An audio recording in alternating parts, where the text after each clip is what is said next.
கண்கள் உடையவளே, ஆலயத்தின் தலைமகளே, கடை கண்ணாலே பார்த்தருள்வாய், காலம் எல்லாம் காத்தருள்வாய்.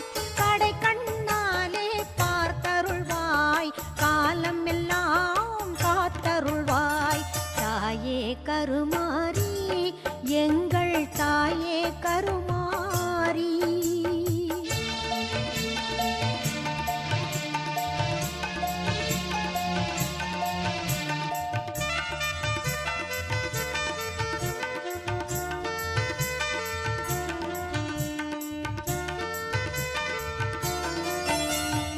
அன்